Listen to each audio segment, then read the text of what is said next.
আমরা একটা ভিডিও দেখলাম সোশ্যাল মিডিয়াতে আমাদের শিল্পীদেরকে নর্তকী বলা হয়েছে। তো এটা আসলে খুবই লজ্জাজনক ব্যাপার। দেখা গেল আমি কিছু বললাম আর আমার নামে মামলা দিয়ে দিল। সো আমাদের চুপ থাকাই বেটার হবে। রাজনীতিবিদরা থাকবে রাজনীতি নিয়ে, আমরা কেন থাকবো? আমার তো এর আগে কোনো মিউজিক অ্যাওয়ার্ড শোতে আসা হয়নি, বাট আসার পরে খুব ভালো লাগছে। আমরা একটু পরে সবার গান শুনতে পারবো, সো খুব ভালো লাগছে। আমি তো বলেছি যে আমি ওইটা প্র্যাকটিসে আমরা যে ধরনের ড্রেস পরে গিয়েছি এটা হচ্ছে আমাদের ড্রেস ছিল। আমরা প্র্যাকটিসে কি পরবো না পরবো এটা তো আর আমরা জানতাম না যে এরকম ভাইরাল হবে। এটা আসলে ভাইরাল করা হয়েছে, এটা আসলে আমাদের কোনো দোষ নেই।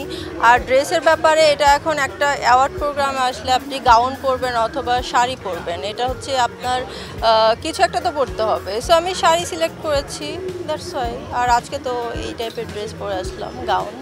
সো এই তো আমরা একটা ভিডিও দেখলাম সোশ্যাল মিডিয়াতে আমাদের শিল্পীদেরকে নর্তকী বলা হয়েছে। তো এটা আসলে খুবই লজ্জাজনক ব্যাপার। এটা আমরা তাহলে কাজ করব কাদের জন্য? মানে শিল্পীদের এমনভাবে অসম্মান করা হয়েছে, আসলেই খুবই দুঃখজনক।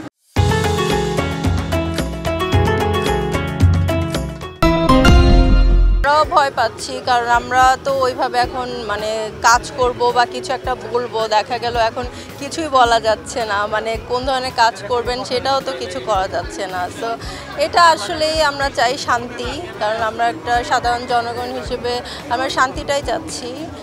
এখন দেখা যাক কী হয়। দেখা গেল আমি কিছু বললাম আর আমার নামে মামলা দিয়ে দিল। সো আমাদের চুপ থাকাই বেটার হবে।